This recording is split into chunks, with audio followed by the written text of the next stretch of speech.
welcome to Godless Bitches. This is Season 5, Episode 10, and today is Saturday, May 18th, 2019. I'm Tracie Harris, and with me today is our regular host, Jen Peeples. Hey, how are you? Hey, Claire Wilner is not going to be able to be with us today, so it's just me and Jen, so apologies for that. Godless Bitches is a production of the Atheist Community of Austin, a Texas nonprofit educational organization dedicated to separation of religion and government and promotion of positive atheist culture. And we have no actual announcements that we've got to go with. I will say, though, that we do have a Women of Color Beyond Belief conference that's coming up. Yeah. I'm not associated with it in any way, but that's going to be October 4th through 6th in Chicago. If anybody's interested for more information, it's WOCBeyondBelief.com. And just, if people want to show their support, I encourage that. So, what do we got today? How are you doing? I'm doing great. Actually, there's a lot of stuff going on in the news. And, of course, we just finished talking about some stuff happening in legislation in Texas. Yeah, last episode. Yeah. So, one of the other things that's going on is familiar with Caster Semenya, and I probably am pronouncing that wrong, but anyway, she's a South African middle distance runner, two-time Olympic champion. Okay. So, she's been a controversial figure, not for anything that she's done, but because some people have questioned her gender almost from the beginning of her career. And there are people who've claimed that she probably has an intersex condition, although she's never publicly said anything about that to my knowledge. Basically, because they questioned her gender, and just to be clear, she's very fast, and she's very muscular. She has what some people think is a traditionally more masculine appearance. And so because of this... Which is not rare for female athletes. Right. And I mean, we think in terms of, and I want to explain that, right? Like, there's a context to it. So we have in the West a historic context. Mm-hmm. If you've ever studied art history, for example, male bodies have traditionally been portrayed as very muscular and very athletic, whereas the female bodies were generally portrayed as softer and, puffier. Rounder, yes. Yeah, and this is sort of kind of how we have grown up in our history of how we view things. So when I say it's a more traditionally masculine body, this is what I mean by that. So just to explain, this is a judgment based on a social context crafted by history. Yeah. So anyway, because there were complaints about her supposed gender, she was actually subjected to a fairly intrusive medical examination to determine whether she was in fact female. And they came back and they're like, yeah, she's got a female body. It's, it is what it is, Well, people weren't really satisfied with that. And so they pursued this, and the Court of Arbitration for Sport has ruled that if she wants to continue to compete, she has to take medications to lower the level of naturally occurring testosterone in her body. Okay? Because this Court of Arbitration for Sport has ruled that she has too much. I don't personally know anything about this, but I did hear an interview on NPR where they were talking about this just yesterday afternoon. And one of the things they noted is that there's really no evidence that testosterone even is impacting performance for her. Yeah. There's no evidence that it actually... It's just like an arbitrary metric. Yeah. Yeah. So that's the point. It's like they've determined that 5 nanomoles per whatever deciliter or whatever of testosterone is the upper limit. And so how many nanomoles of testosterone do you have? No idea. I have no idea either. So... But I do have a friend who is a man who is in treatment for low testosterone. Yeah. So it happens. I mean, it's, what are you going to do? Yeah. So both male and female bodies produce testosterone. male bodies obviously produce a lot more testosterone than female bodies do. Yeah, you would generally expect at a physical that you're going to, have different levels of certain, especially hormones, between, I guess, men and women. It gets so complicated, though, even when you think about it in terms, because it is such a strange bell curve, or linear progression, I guess, from one end to the other, where you get this mix in the middle, and then, so it's just, yeah. But if you're born with a uterus, they expect certain hormones. Right. Right. And if it's different, then that's considered, outside of the range of, I guess, most people with a uterus. But this is somebody brought up an interesting thing, though, the other day. It was a different case. It was a trans woman that was competing, and they were kind of flipping out. I was kind of offended by the thread because I sort of thought, great, this is, women athletes are going to do a lot better. Yeah. With trans women in the mix, right? Like, hey, we're gonna start breaking some records here. Yeah. And but these folks were kind of freaked out, right? And they were just like, oh, it's unfair advantage, and so they were just kind of going off on it. And I'm just like, no, I'm sorry, trans women are women, and I don't apologize for that. But what somebody was saying was, maybe it's time to rethink sports categories. Maybe it's time to look at it, like when you look at even though it's broken down by gender, when you look at fight titles, you got weight classes. Yeah. And there's a reason for the weight class, right? And there's advantages with reach. Somebody has longer arms. So you've got you have to fight with different styles based on how your build is, but you even with wrestling, there's a weight class, right? And so there are things that even when you pull gender off the table, we recognize as ways to categorize it differently. And how we categorize it really is up to us. Yeah. I mean, as a society, we have to say what is fair, what is not fair. And if there's something going on here where we're having to look at certain women and say, but you can't compete as a woman. Right. Then I think I do think it's time to start saying, well, then what are the alternative categorizations of how we classify competition? Because if this isn't going to work anymore, then we need to start thinking of how we're going to adjust it to accommodate reality. Yeah. Well, and the thing is, in this particular case, we have a woman who is, she was assigned female at birth, and apparently based on, what we normally would associate with the criteria for assigning someone female at birth. I think both situations are a demonstration of, how this is not working anymore. I mean, think about it. If we had never had the stigma tied to transsexuality or transgender that we have, and trans women were always competing in women's categories, nobody would be saying, oh, unfair. We would just think, oh, trans women are fantastic women athletes. Right.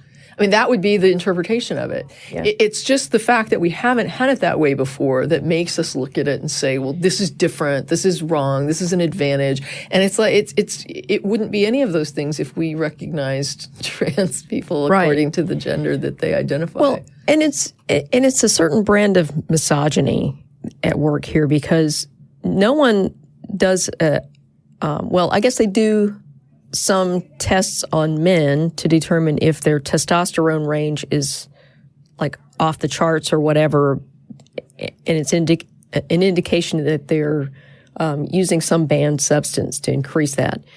So I think at some level there's a recognition that certain cocktails of banned substances will produce enhanced performance.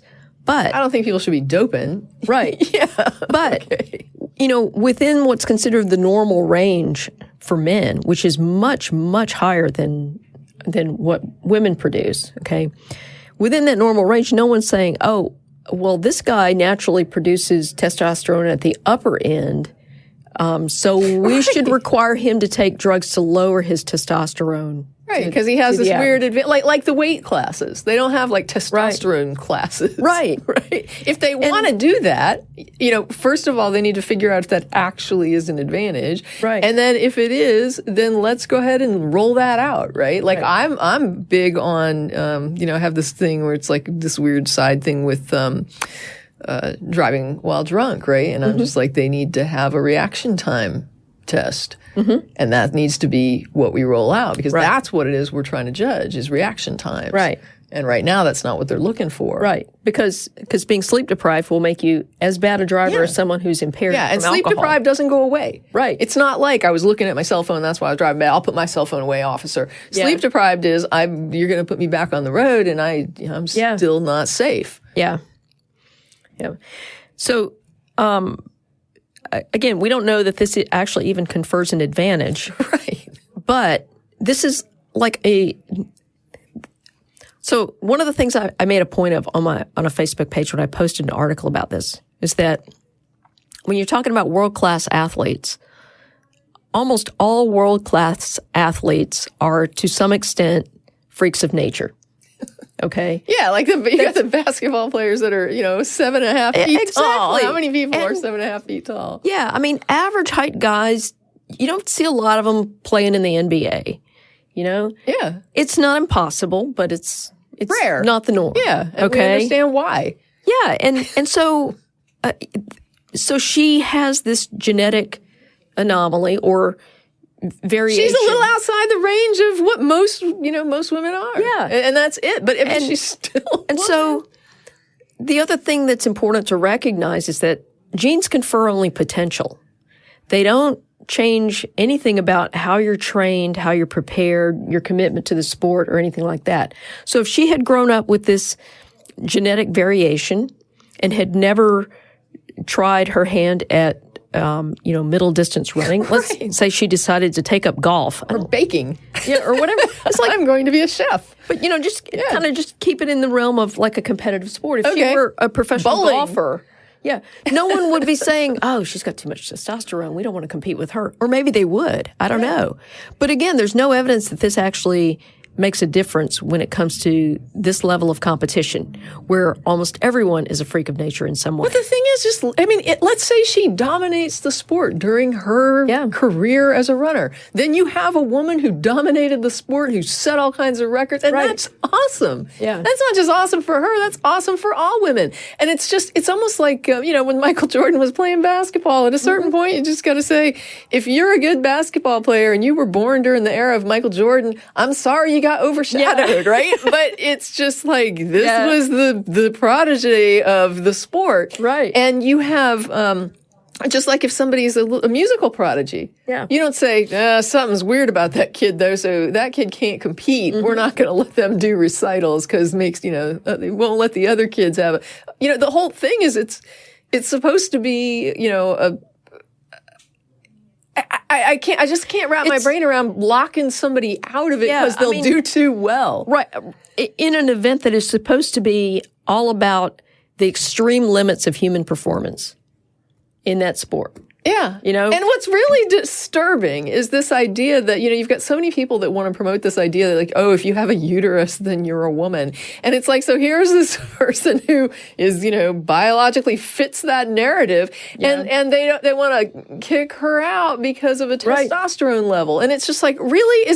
So please tell me, like, where's the list of criteria? Like you were saying, what is my testosterone level? I have no idea. No idea. Yeah. No one knows. Now I might know if it was elevated, right? Like, I guess my doctor might alert me if it was like really elevated, but like watch your heart. But if it's a normal variation that you have, it might not even produce any symptoms in you. Yeah. And so apparently the symptom it produces in her is that she runs really fast. Great athlete. Yeah. So the International Association of Athletics Federations basically has said that I guess the Court of Arbitration for Sport says that if she wants to continue to compete, she has to take medication to lower the level of testosterone in her blood. She just recently said she's not going to do that. I don't blame her. Who would? Yeah.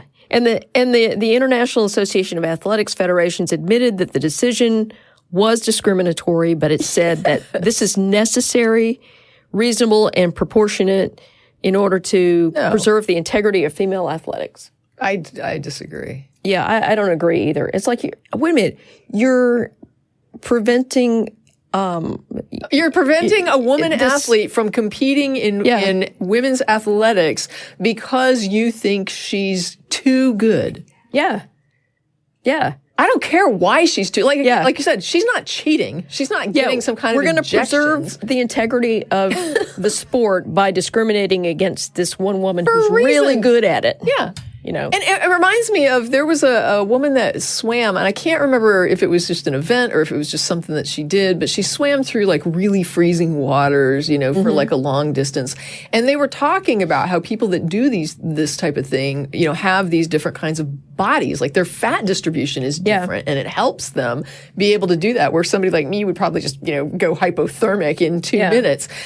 She's able to swim these cold waters for long distances, and it has to do with a different fat distribution.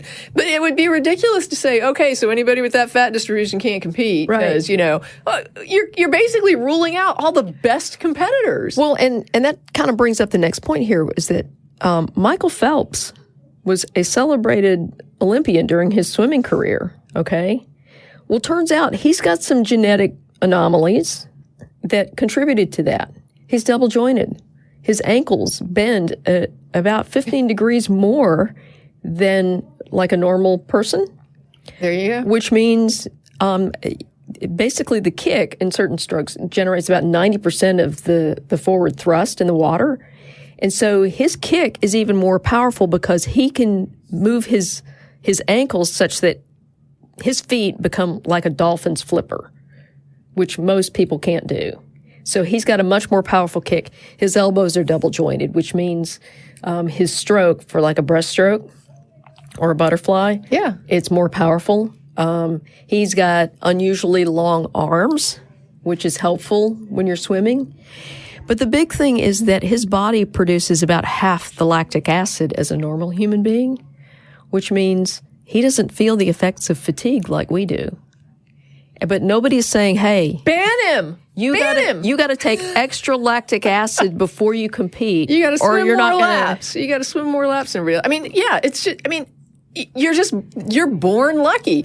If this is what you've got and it confers you a natural advantage, and you are competing in a sport where you have found that niche where this becomes, you know, that kind of leverage, power to you. Yeah. That's part of the game. It's, you know, this is not cheating. Mm-hmm. Exactly. It's just so absurd. So anyway, I wanted to highlight that because it's basically this intersection of racism, because the competitors who complained were white European women who were not doing well in the races when Castor was running. And so they were the ones filing the complaints. So there's a little racism going on, and there's definitely misogyny with requiring women to meet a certain standard, physically, chemically, whatever, you know, hormonally, everything, in order to even compete as women in their sport. It kind of reminds me a little bit of, who was the guy that had the prosthetic legs that was so fast and he got in trouble for murder? Oh, yeah. He was also South African, but I know who you're talking about. Yeah. Well, he was South African white dude, right? It was like, but what was his name? So it was, oh, well, anyway, it was the same situation, right? So it's just so funny. People were saying that the blades he was using were giving him an unfair Pistorius. And but it's just, I used that, I think, as an example previously to say, isn't it amazing that, might not have done this show, but I have talked about it, that you have something that up until recently, I guess, would have been just a noteworthy disadvantage, right? Like his outlet for athletics would have been something like, you know, a Special Olympic event or something. And here is this guy that's just blowing away, you know, top runners, and he literally has, you know, is an I don't know if he was born without it or if it was amputated, but it's like, you know, he's paraplegic, basically. And Well, yet, double amputee. yeah, So, whatever it is. I mean, I'm sorry if I'm using the wrong terminology. Yeah. I don't mean to. I'm not familiar with it, so I apologize if I'm using the wrong words. Yeah. But, the guy basically has 2 prosthetic legs, is Yeah. blowing folks away. And then there's complaints that this is an advantage, right? Yeah. Like, hey, wait a minute, he doesn't have legs, and, you shouldn't Yeah. be allowed to compete because he's kicking our butts. Yeah. And so I don't know. To me, there's something kind of to celebrate about these things, right? The idea that somebody that up until recently would have been considered to have a disability that would have made them unable to even be competitive is now making them so competitive that we question whether it's actually conferring an advantage, and you've got this other woman who's just simply born a certain way, and she's and I look at it like, to me, the trans women are born a certain way, and it's just like probably there's many of them who are trying to bring their testosterone levels down. You know what I mean? Yeah. And so you have a situation where they and all these people are saying, oh, you can't compete, and so maybe it is just time to find some better delineators if we have people that are just blowing other folks away, and we want them to compete in their own category, like heavyweight fighting. Yeah. Then I'm okay with it, but don't just kick them out of the sport altogether and say you can't compete because you're just too good. Yeah. Well, and I mean, as you know, I'm involved in martial arts and everything, and in the competitions in my sport, it's they have men's and women's divisions. Obviously, they have age divisions, and then within that age division, they have height divisions, because in Taekwondo, the reach is the advantage. And I thought of that when I was hearing about, some things like what you're describing, right? Like somebody that's super tall or has super long legs and has a big stride. I mean, we recognize that in other sports that are like non-human sports. So like if Secretariat was a huge horse with a giant stride. And that's one of the reasons that the horse did so well. I'm not trying to diminish, the running capacity of that animal. But at the same time, when you just can go lengths more than another horse on a single stride, I mean, that's huge. And so you could easily say, like, well, your leg height, has a impact on the length of your stride, which gives you an advantage. And if they wanted to do it like that, I would be okay. If you said runners with legs, like have the rides at Disney, right? If your top of your thigh doesn't hit this line, you cannot compete. You need to go. This is your division. Yeah. If I mean, let's do it if that's what we're going to do. Well, I mean, the thing is, men do typically have more muscle than women, and so that does confer an advantage. There's higher volume of red blood cells, which confers another, an aerobic advantage. But I'm saying we can split it up however we want to split it up. Yeah, there are ways of doing this. There is no, have to on this. There's just a how do you want to do it? Yeah. This is a open thing. Yeah. Right. So anyway, I just wanted to talk about that because I thought that was just really absurd that they're saying she has to take drugs to lower the level of testosterone. Yeah, and I don't blame her for not doing it. Again, she naturally produces this much testosterone. This is not something, she's not doping or anything like that. This is how her body works. And they're saying you have to change how your body works or you can't compete. That's just absurd. Yeah, I mean, if we're going to start kicking people out based on body types, then we need to start rethinking how we're categorizing. Yeah. And figure that out. Split these groups up differently. Well, and the fact is there's considerable variation among women, just as there is among men. And there's some overlap between what's considered normal for men versus women. And so you might end up with some competitions that are intergendered, you know what I mean? That would be like completely fair. Yeah. Where you would have men and women competing and it would just be a toss up who's going to win that thing. And I mean, it may just be that gender's a bad way to categorize it in the first place. Yeah. In some sports, I think it is. Well, it's always just been sort of a general shorthand for stuff. Well, the other thing, too, is that a part of this conversation is important because it reinforces this notion that there's a gender binary, that you can legitimately split humans into either male or female. So what would they do? I mean, what would they do if they said, okay, we're going to subject you to a physical, and they come out of it and they say, she's intersexed? Yeah. Okay, well, now what? Yeah. Right? Now what? She's saying, I'm a woman. She's intersex. Does she not get to compete now because, she's got some latent testes or something? I don't know. Yeah. But it's like, it's just, then this is not the way to categorize. If it doesn't really fit, the narrative, then maybe we need to readjust the narrative.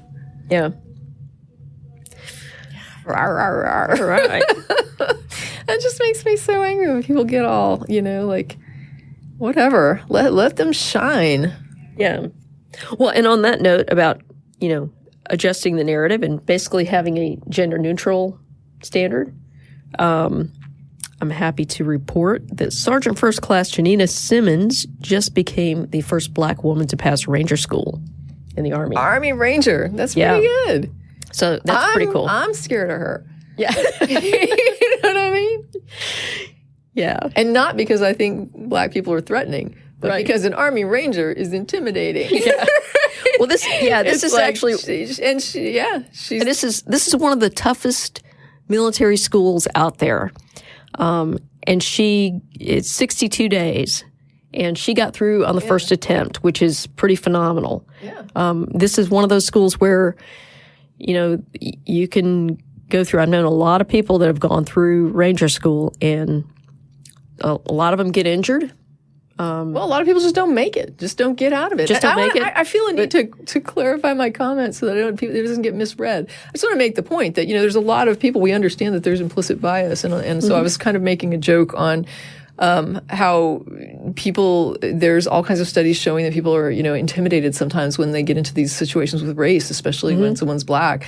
And I'm kind of trying to just call out that the real reason to be intimidated by somebody would be intimidating skills, not color of their skin. Exactly. Right? It's like, it's awesome that she did that. And I mean, it's awesome anybody does that. This is a very elite group of people, and very, there's a very small set of people that graduate. A lot of people go in, not a lot of people get accepted. Right. When you do get accepted, not everybody comes out of it. So that's really, and I remember reading about different spec ops and how they did the testing. And when I started to read the specifics of how they were tested, I was just like, I read like one or two things that they did to them, and I was like, yep, I just have to read it. Like, that's all I need. Because if someone did that to me, I would just be a mess, right? Like, I would be crying. I would be like climbing out of the swimming pool, just bawling and like saying, leave me alone. I need a minute. Yeah. Like, there's no way if I had that kind of harassment going on to me physically and, emotionally, I think I would just... I don't even have to try it, right? I can just read it and say, I'm not going to pass this. Yeah. So that's really something. And my comments were just kind of to reinforce what you were talking about, that the reason to be intimidated are the skills, because, I mean, what this one did is phenomenal. Being a ranger at all is kind of an elite group, and then to get through on the first attempt, that's pretty huge, because there's some people that don't get through on the first attempt because they get injured. There's some people that don't quite meet the standard and they get recycled. And mad props to anybody that got recycled and went through and graduated, because I know from just having gone through airborne school, which I didn't have to get recycled, but I know that at the end of, ground week of airborne school, if I had been told, hey, you have to do this again, you'd have to put some thought into it. I would have had to spend the weekend psyching myself up to do that again, because that was... Well, the other thing is, and just to say, like, to show how tough that really is, a lot of people, even if you make the cut to get accepted to do it and recommended to do it, then you get in and you go through the training and you actually pass the training and you make the grade, there are still people that crack. Yeah. Like later on, in that profession. And so it's like, this is a tough thing to do. Yeah. It wrecks people. I mean, literally, people come out of this wrecked sometimes. Oh, yeah. And I mean, I know a lot of guys that have come out of Ranger School, and one of the things that it wrecks is your metabolism, because they deliberately restrict your calorie intake at Ranger School. So most of the guys, they're living on, 1 MRE a day for, most of the school. And that may have changed a little bit in the last few years, but basically... Those are little dinner packets, right? Like that's a they've got... It's a thing. Each MRE has between 11 and 1,300 calories. Okay. But it's like a meal thing. Just in case people don't know. Yeah, it's a meal ready to eat is what it's called. So it comes in a plastic pouch. Like I said, it's got between 1,100 and 1,300 calories per MRE. And if you get one of those a day, just think of most of the people going through Ranger School are young men in their late teens or early 20s.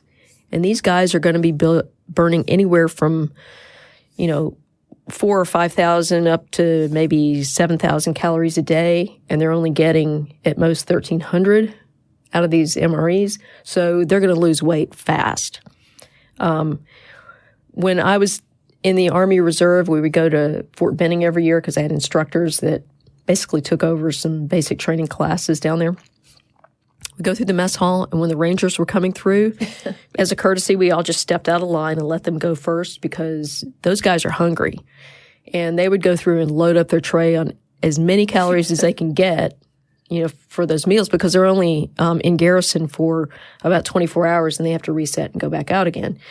So they're trying to get as many calories as they can in as short a period of time as they can. It's really hard to do. So there's the calorie deprivation, there's sleep deprivation, there's extreme physical exertion.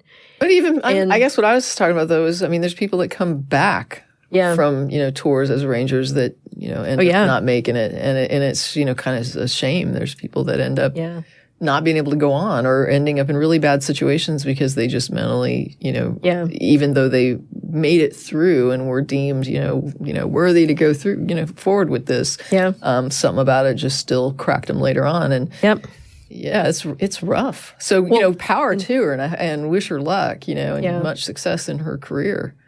That's an accomplishment. Yeah. And I guess my long story was getting to the metabolism thing. Was that a lot of the guys I know, they got out of Ranger School and they ended up like ballooning up like 20 pounds, just getting really puffy after that because they had this feeling like they were starving all the time. And they would go into these all-you-can-eat buffets and chow down. So hopefully, the female Rangers are not experiencing that side effect. And there's more to her story. I'm sure. Yeah, she proposed to her girlfriend at graduation. So there you go. So it was awesome. Yeah. Yeah. And no one told her that she couldn't be in Ranger School because of her testosterone level. That's right. Yes. The end. So, yeah. So that's a nice ending. That's really great. So she, she made it through and that was her. Yeah. That was the reward. And and it was really sweet because she had tweeted something about her girlfriend, who's now her fiance, about how she didn't do this alone, that her girlfriend was there for her the whole time. So it was pretty cool. That's very cool. Anyway. This is my turn, huh? Yeah. Okay, so a cruise ship with nearly 300 passengers and crew was ordered quarantined in the Caribbean port of St. Lucia after a case of measles was confirmed on board, island health officials said Wednesday. One crew member has a confirmed case. Authorities said they've been working in close consultation with the Pan American Health Organization and the Caribbean Public Health Agency.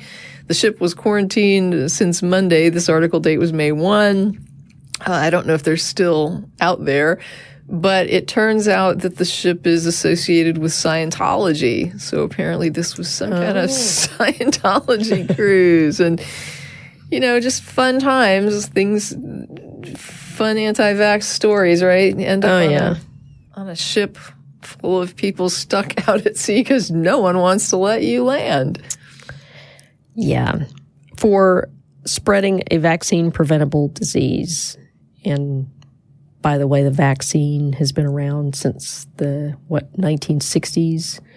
Yeah. No one has died from it. It does not cause autism. It's extremely well tested. It's a live attenuated virus, which means that the virus can't survive outside of a pretty narrow, range of temperatures and environments. So, well, they reached out to the Scientologists, I guess, for a statement, and a Scientology spokesperson could not be immediately reached for comment.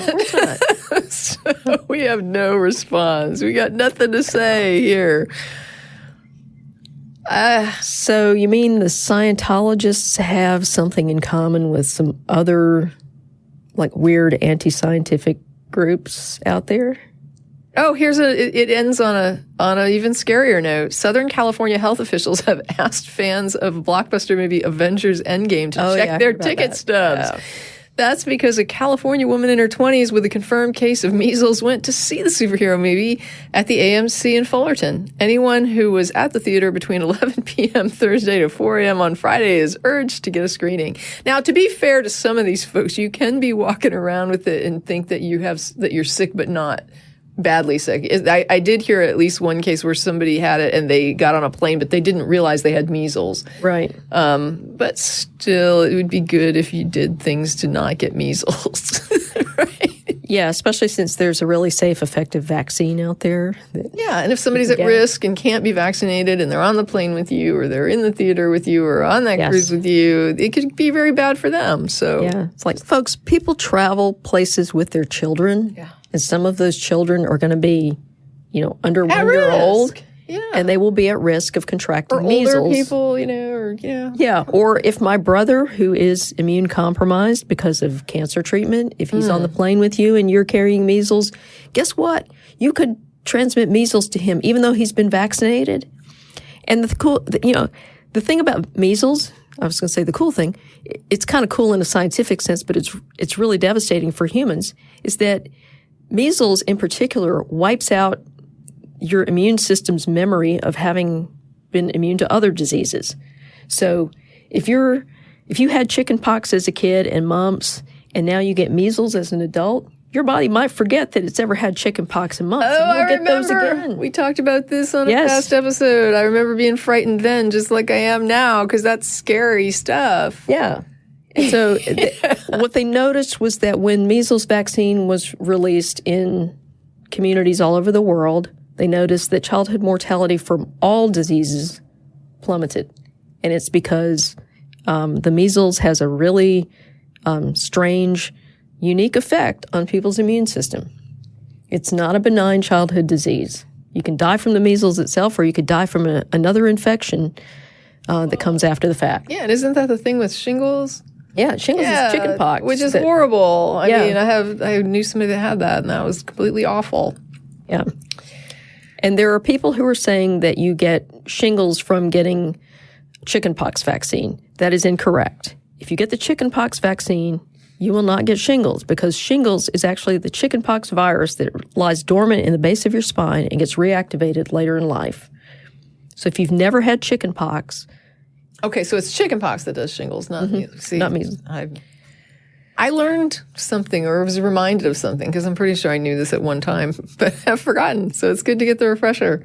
And I mean, I was in a thread commenting with some anti-vaxxers a couple weeks ago.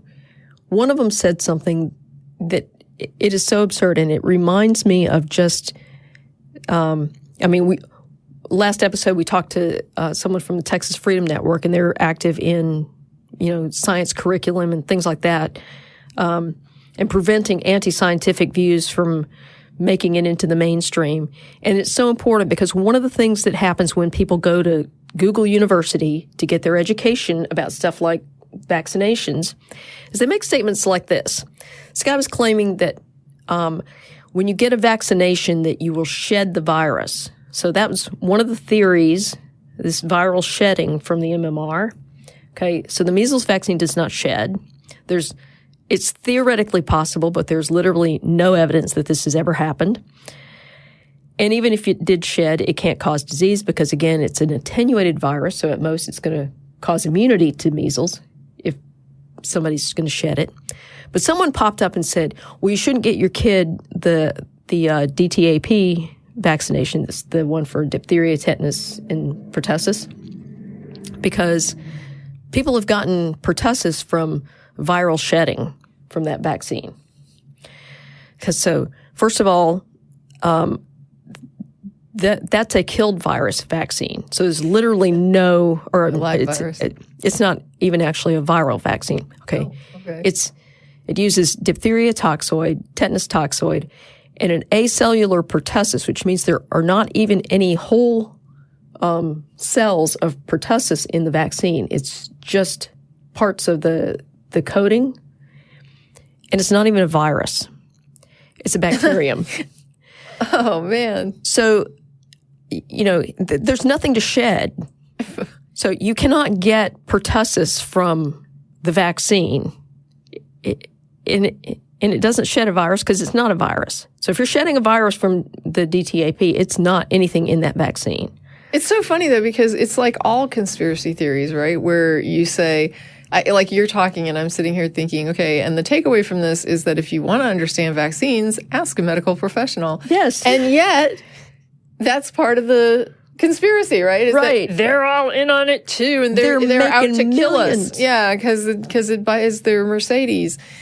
And it's when you basically make the experts in a field, people who are who have studied this and who understand it the best and who have, devoted their lives to this information, when you make them part of the people you can't go to, it's like, well, then, like you said, Google University, right? I mean, where are you getting your information? And I think about this in terms of, for example, when people are talking about, the mainstream media, right? And I'm like, okay, so if you don't want to go to a large outlet with a robust fact-checking department and a really good, then where are you getting your news? Because it doesn't get better as it gets smaller. As the organizations get smaller and smaller, they literally lose access to things like fact checking and things like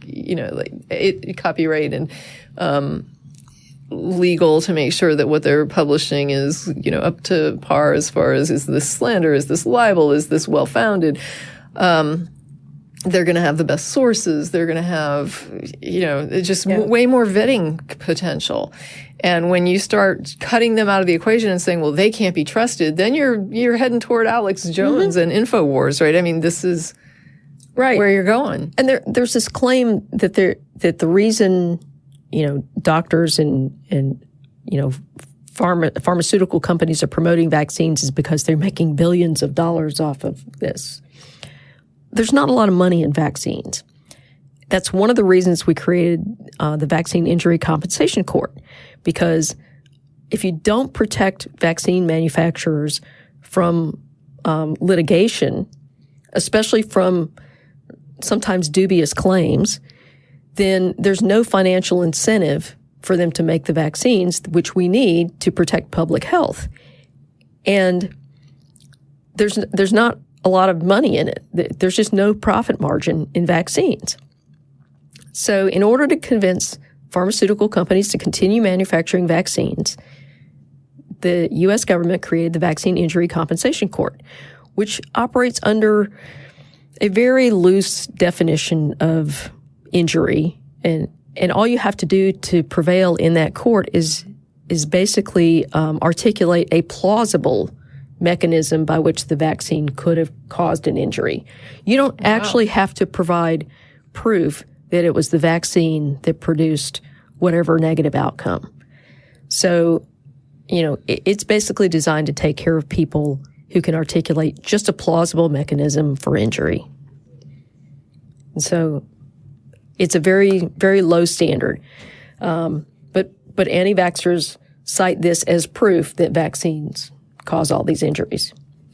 Yeah, and let me just say, it's like I understand that when the government basically, wants to encourage people to do something, right? And it isn't.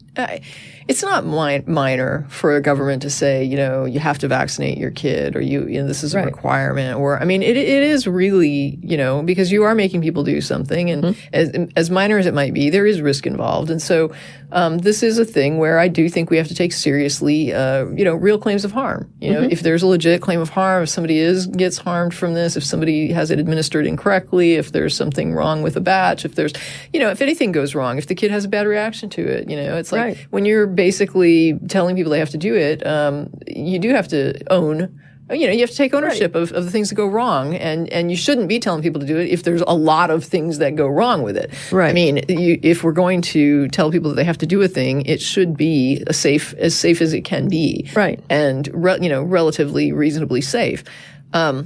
And so I don't have any problem with that. And I do understand that, we are imposing on people with this, and I get it. But this is a public, there's a reason, there's a history to why we went this route. And it's that it really wasn't pretty, and people had a lot of horrible, horrible illnesses, and children were suffering, and people were dying, and people were being, losing loss of limbs and, put into iron lungs. And I mean, this is it's not pretty what these things could do to people. Right. And probably people are saying, why is this something we're talking about on Godless Bitches? Well, there's a couple of reasons. First of all, pregnant women are in kind of a compromised immune state anyway. You have another human being that's residing in your body when you're pregnant, and so your immune system basically has to dial itself down and ignore the fact that there's a foreign body living in your body. Otherwise, the mother's immune system might start attacking the fetus, which happens sometimes in certain cases anyway. But basically, you're going to have fetal cells circulating in the mother's body, and those actually will remain in her body for her lifetime. But essentially, her immune system dials down, which makes her susceptible to things like influenza. So this is something that disproportionately affects women, particularly pregnant women, because pregnant women, again, are very susceptible to influenza, and because they're already in sort of this compromised immune situation, there's an opportunity for other infections to take hold, and it could compromise her health. And the other thing is that, prenatal infection with certain diseases is associated with negative outcomes for the children. For development, yeah. Yeah. So, we've had the MMR around for so long that people have forgotten that there's a whole generation of babies who are exposed prenatally to rubella. Yeah, it can leave you deaf. It can leave, these are, and I mean, and I'm not, it's like, I don't want to say this, like, I know there are people,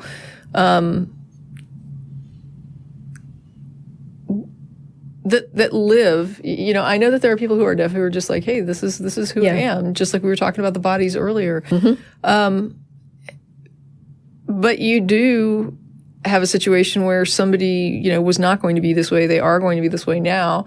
And I can understand how that can be looked at as harm caused, and I don't mean that with disrespect to people who are, who feel very comfortable with their condition of being deaf or whatever. But, there are things that would be, like you say, outcomes that some parents may not want, and they should not have to be exposed to this if it's avoidable.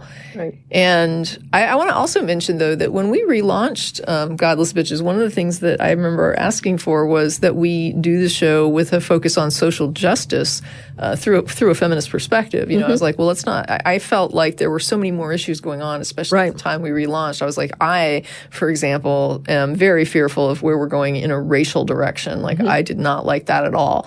And I just felt like I could not just keep quiet about that. And that there were so many things to talk about. And to me, the vax and anti-vax, that is a social justice issue. It absolutely is. And I feel like when there is an argument going on and and society is at risk, and we're talking about like the better interest of society, you can't separate that from social justice, right? So yes, there is this issue of bodily autonomy and bodily integrity, but there is also weighing those rights against the health and welfare of everyone else that you are interacting with. And like with this ship, it's like, I'm sorry, but no, you are not going to come off this ship and interact with other people when this is going on.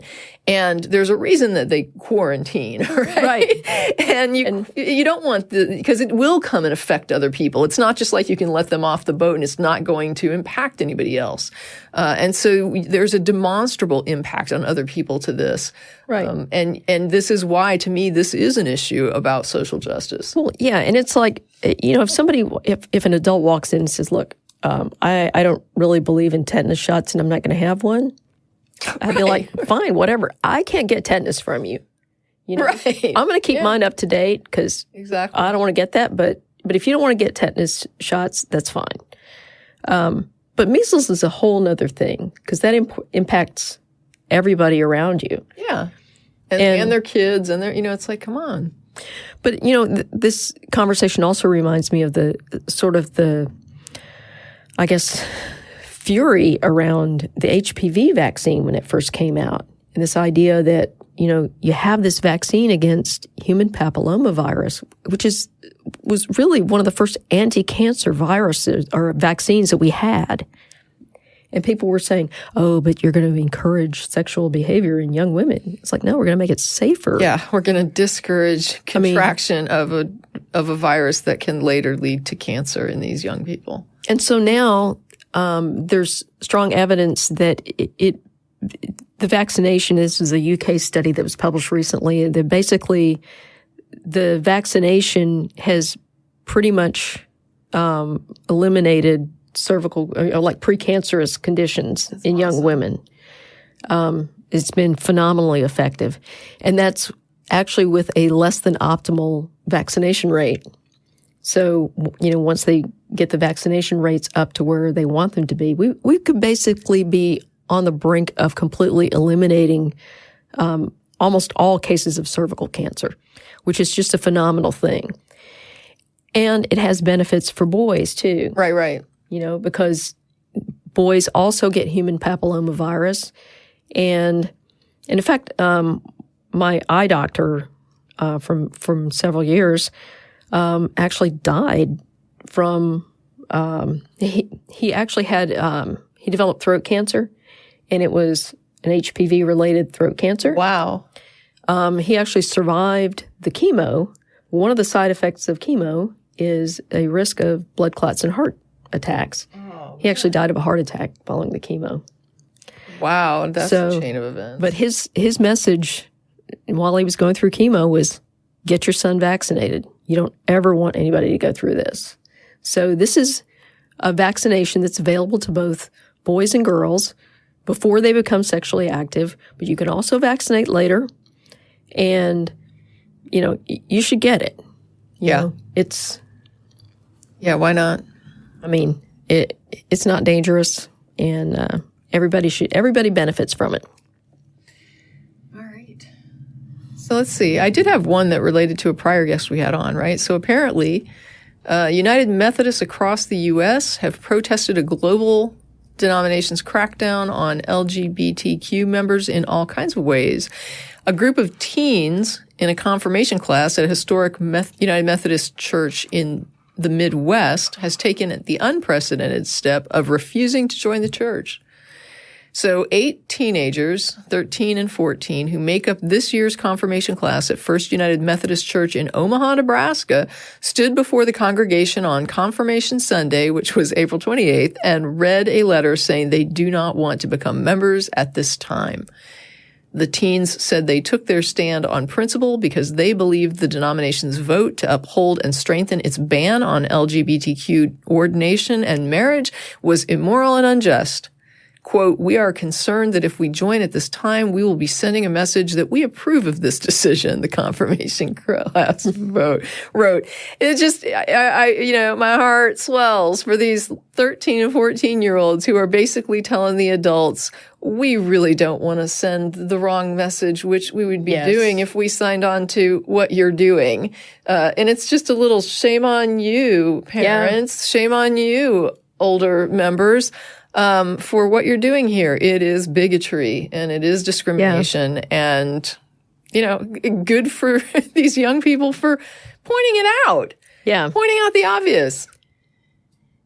Yeah. There have been several people commenting that this younger generation will save us from ourselves. And, it shouldn't come to that, but I see stuff like this and I'm very hopeful for the future. I'm okay with it coming to that. It's funny, people will post on things and they'll be like, oh, your kids and I'm like, I don't have kids and grandkids, but I still like seeing these young people do the right thing. It says here that the 8 teens received a standing ovation. Although they said, as is customary following confirmation, the church treated the youth to dinner, lasagna and a salad, and a gift of journals for each of the teens where they can probably go and write about, what the church is doing and why it's wrong. Yeah. Put your treatises together. That was kind of a happy sort of thing to hear these young people taking a stand against bigotry and discrimination within their church. Well, and it kind of emphasizes, one of the reasons that some people have commented that the Methodist Church in this country is dying. And when you have entire groups of young people like that who won't join because of the church's position on an issue like this. I think it illustrates why, these very narrow, bigoted views of what it means to be a religious person in that community, they're so out of touch with where people really are today. I think so, yeah, for sure. And I'm like I say, this young people make me happy. I hope they can clean up some of this mess. It's a big mess. So, all right. I think we are wrapping on the hour. Yep, I think so. And so I think you've got an outro for us. Yeah. Do you? So, all right. Yeah. Thanks for tuning into this recorded episode of Godless Bitches. Please join us next month for our next episode. In the meantime, remember, we don't need a savior. We have each other. It's all we've ever had and all we'll ever need. Thanks.